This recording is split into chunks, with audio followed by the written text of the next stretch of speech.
जनाब अख्तरुल ईमान को अपना रुकने पार्लिमान बनाकर दिल्ली की पार्लियामेंट में भिजाइए।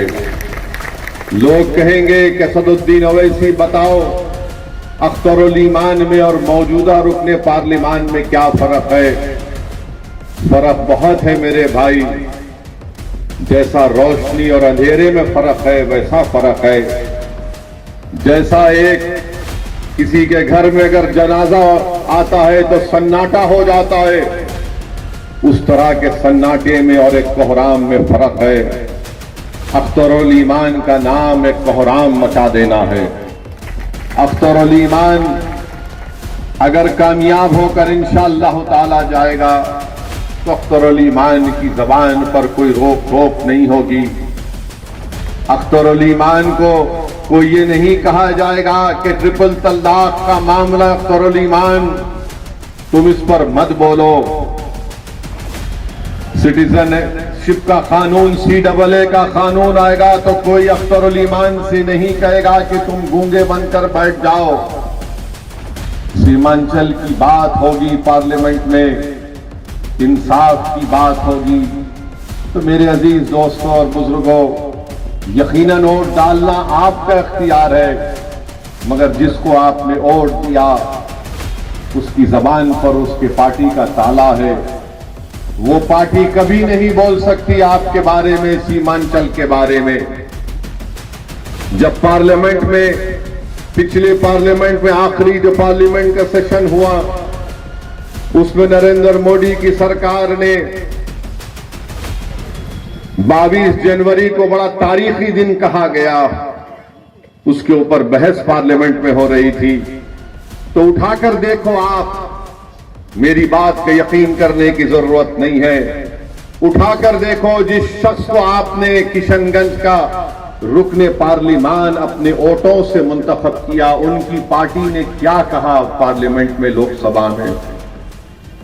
उठाकर पढ़ लो आप कि उन्होंने क्या क्या बातें कही थी और उसके बाद आप फैसला कर लो। जब मुझे मौका मिला बोलने का और इम्तियाज जलील जो हमारे औरंगाबाद के रुकने पार्लिमान है, तो हमने क्या कहा कि 22 जनवरी की बुनियाद 6 दिसंबर 1902 में रखी गई थी। 22 जनवरी की बुनियाद जिसको सुप्रीम कोर्ट ने कहा था कि 6 दिसंबर को बाबरी मस्जिद की जब शहादत हुई, उसको अंग्रेजी का लफ्ज इस्तेमाल किया सुप्रीम कोर्ट ने कि एग्रेगियस यानी क्रिमिनल हरकत हुई। 22 जनवरी की बुनियाद ताले खोल कर रखी गई। 86 में 22 जनवरी की बुनियाद जीबी पंत मुख्यमंत्री थे जब मस्जिद के अंदर मूर्तियां रख दी गई थी। इनसे पूछो जिनको आपने वोट दिया, क्या तुम अपनी जबान से लफ्ज बाबरी मस्जिद बोल सकते हो क्या? पूछो इनसे आप, ये कभी नहीं बोलेंगे अपनी जबान से बाबरी मस्जिद। इनसे पूछो क्या तुम 6 दिसंबर की बात कर सकते हो? कभी नहीं करेंगे। इनसे पूछो क्या तुम हिजाब के बारे में बात करोगे? नहीं करोगे। क्यों नहीं करोगे? क्योंकि डरते हैं कि दूसरों का वोट ना मिले। अरे मैं वोट की बुनियाद पर नहीं कह रहा हूं कि मुझे आपका वोट मिले और उनका ना मिले। मैं ये कह रहा हूं कि तुम में इतनी तो सच्चाई और ईमानदारी होनी चाहिए कि तुम झूठ को झूठ बोलो, सच को सच बोलो, मगर तुम उतना भी नहीं बोल सकते। तुम जुल्म को जुल्म बोलो, तुम जालिम को जालिम बोलो, मगर आज की राजनीति भारत की ऐसी हो गई कि जुल्म करने वाले मसीहा बन चुके हैं और मजलूम जालिम बन चुका है। जिसकी मस्जिद को बर्बाद कर दिया गया वो बजाय मजलूम के आज जालिम बनाकर पेश किया जा रहा है। मैंने पार्लियामेंट में उठकर कहा कि हम भारत के शहरी हैं। हमारे बुजुर्गों ने अंग्रेजों से लड़कर इस मुल्क को आजाद करवाया। हमसे पूछो, तुम गांधी की बात करो, मौलाना आजाद की बात करो, तुम पूछो हमसे जौहर बरादरान की कुर्बानियों को, तुम पूछो हमसे अल्लामा फजल हक खैराबादी की उस काला पानी की तकालीफ के बारे में पूछो, तुम पूछो हमसे हुसैन अहमद मदनी की माल्टा की जेल में कितनी तकालीफ उठाना पड़ा। मगर आज इख्तिदार की कुर्सियों पर बैठने वाले और जो तुम्हारा वोट लेकर जीत कर जाते हैं वो खामोश बैठ जाते हैं जब हमसे कहा जाता है कि तुम बोलो, क्या तुम औरंगजेब के बारे में बोलो, तुम जिना के बारे में बोलो। मैंने पार्लियामेंट में कहा कि मैं औरंगजेब और मोहम्मद अली जिना का तर्जुमान नहीं हूं, मैं भारत के संविधान की बात करता हूं और उसके दरमियान में रहकर अपने हक की मनवाने की बात करता हूं। मेरे भाई, यही तो मजलिस इत्तेहादुल मुस्लिमीन का पैगाम है। जिनको तुम वोट देते आए, तुम वोट दे देकर थक गए। तुम्हारे दादा ने, परदादा ने उनको ये समझ कर वोट दिया था कि ये हमको बचाएंगे, सीमांचल को बचाएंगे। वोट तो आपने दे दिया, मगर उन्होंने आपसे बेरुखी अख्तियार कर ली। हमारी मां और बहनों ने धूप में खड़े होकर, घंटों खड़े होकर, भूखे रहकर हमारे नौजवानों ने इनको वोट दिया कि अलीगढ़ मुस्लिम यूनिवर्सिटी का कोई कैंपस यहां शुरू हो जाएगा। मगर बताओ आपको क्या हासिल हुआ मेरे भाई? पार्लियामेंट में मैं और इम्तियाज जलील 2 रुकने पार्लियामान है। यकीनन मेरी भी ख्वाहिश है कि ये 2 से 3 हो, 3 से 5 हो, 10 हो, ताकि हम अपनी आवाज को उठाएं। और मैं ये समझता हूं कि अगर अख्तरुल ईमान को आप कामयाब करेंगे तो ये आपकी कामयाबी होगी, ये आपके इत्तेहाद की कामयाबी होगी, ये सीमांचल के गरीब और मजलूम अवाम की कामयाबी होगी। सीमांचल की सरजमीन पर बसने वाले हर मजहब के मानने वाले हैं, ये उन तमाम गरीबों और मजलूमों की कामयाबी होगी। भारत की लोकसभा में आप देखेंगे कि अख्तरुल ईमान बहैसियत रुकने पार्लियामान इंशाअल्लाह अगर मुंतखब होगा तो इन गरीबों की आवाज बनेगा, मजलूमों के लिए एक ढाल बनेगा अख्तरुल ईमान। और जिसको आपने कामयाब किया, माशाअल्लाह वो इतने खामोश बैठे रहती है, ऐसा लगता है कि जनाजा जा रहा है रोड पे से। इतनी खामोशी अख्तियार करते हैं, बोलते ही नहीं है। और जब हम और इम्तियाज जलील साहब तकरीर करते हैं तो बड़ा शर्मा शर्मा कर, नीचे मुंडी कर कर सुनते हैं, अपने चेहरे को नीचे कर कर सुनते हैं। मेरे भाई, याद रखिए, ये हालात ऐसे हैं जब आपको और हमको अपनी आवाज को उठाना पड़ेगा। बिहार में अख्तरुल ईमान जब बोलते हैं तो बिहार के असेंबली के हर फर्द कान लगाकर सुनता है कि अख्तरुल ईमान क्या बोल रहा है।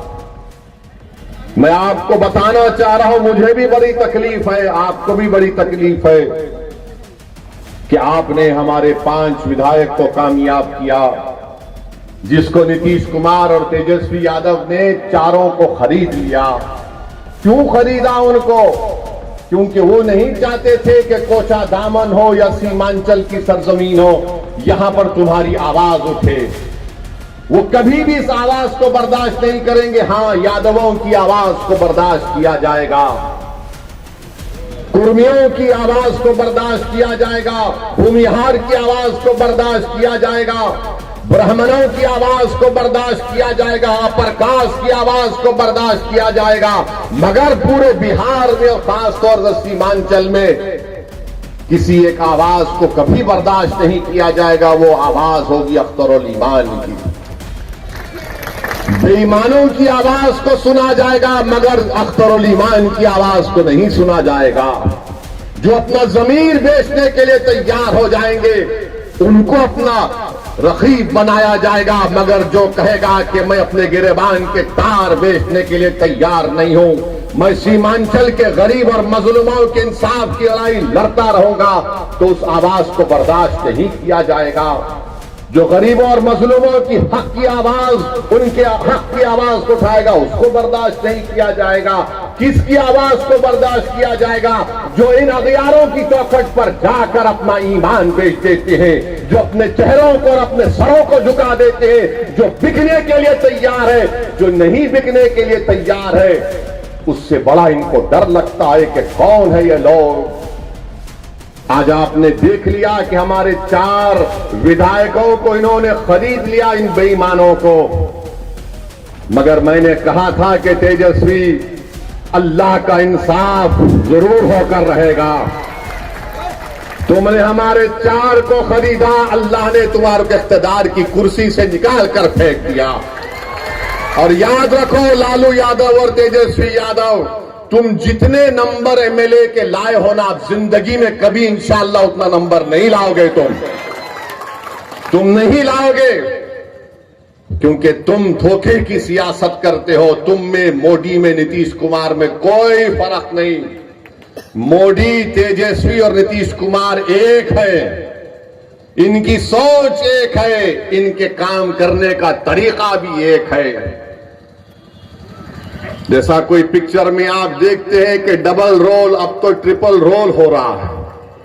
3 मिलकर एक ही आवाज में बोलते हैं, और वो आवाज क्या है कि सीमांचल से कोई तुम्हारी आवाज ना उठे, अख्तरुल ईमान की आवाज ना उठे। हां, बेईमानों को बर्दाश्त किया जाएगा। मेरे भाई बताइए, आप कैसे इंसाफ होगा फिर?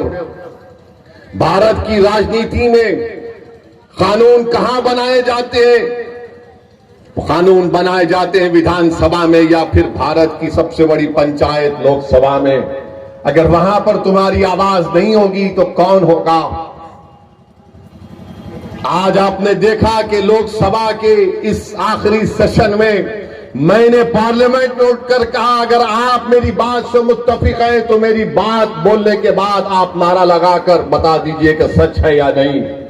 मैंने कहा था कि भारत में आज जो मुसलमान है वो अपने आप को इस तरह महसूस करता है जिस जमाने में हिटलर की हुकूमत थी, उस जमाने में यहूदी अपने आप को गैर महफूज समझते हैं। बताओ, क्या मैंने झूठ कहा या सच कहा? बताओ